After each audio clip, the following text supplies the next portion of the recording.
napakalaking king cobra at sandamakmak na ahas ang nakita namin ngayong gabing to. Laking gulat ko nga dito sa baka at akala ko aswang ngayon.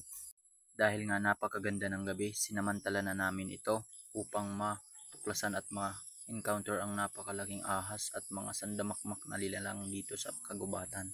At dito nga na-encounter ko yung hipon na napakalaki at tinatawag to dito sa amin na gangawan. Ayun, napakasarap niyan.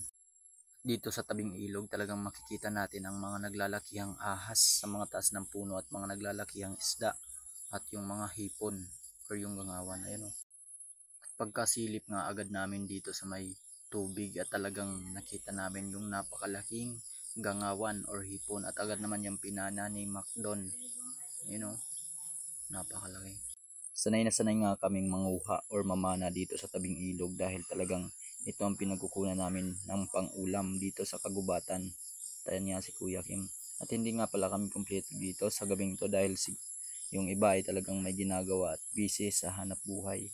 At ayan, makikita natin, napaka galing mamana, hindi tinamaan. At matapos nga ang pamamana namin ay pumunta na kami sa kagubatan sa napakasukal na daanan. Ayan, talagang hirap na hirap kami at napakatarik ng aming dinaanan nang makita lamang ang mga nilalang dito sa kagubatan ng Bicol. Ayan, ayan, mag-iingat kayo Kuya Kim dahil napakadulas. At ayan, sumunod na nga si Manong Macdon.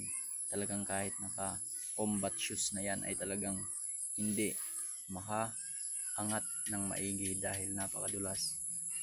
Ay hindi pala yan combat shoes, yung bota. At eto na encounter natin yung gagamba. Yung gagambang to ay hindi pwedeng pan-derby dahil sila ay may ginagampanan sa ating kalikasan. At eto may nakita kaming isang ibon dito, yung kuro-kuro. Ayan, napakaganda niyan. Pero napakailap niyan. Pero pilit namin yan kinukuhanan ng picture or video upang ma-educate sa inyo. At dito nadaanan namin yung lumang bahay. Ayan, napakaluma. CR nga ba yan or bahay?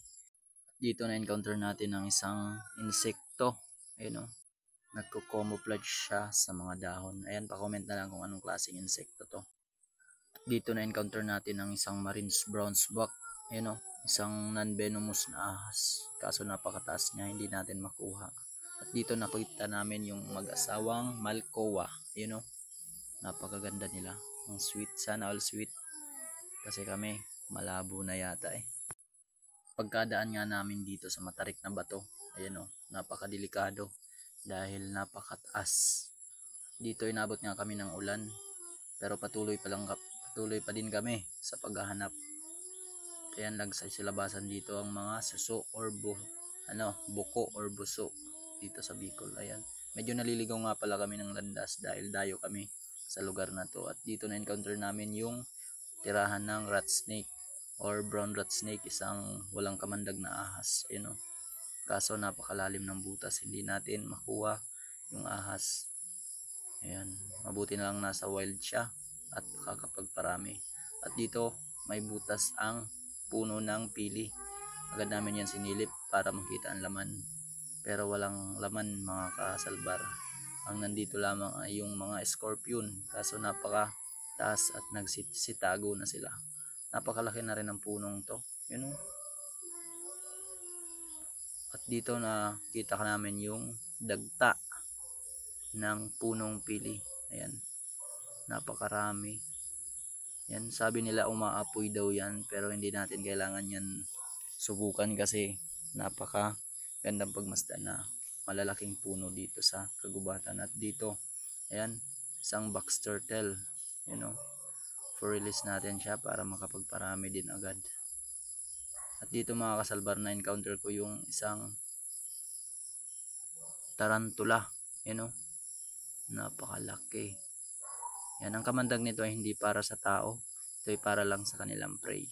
At dito nga mga kasalbar, na encounter ko din yung green crested lizard.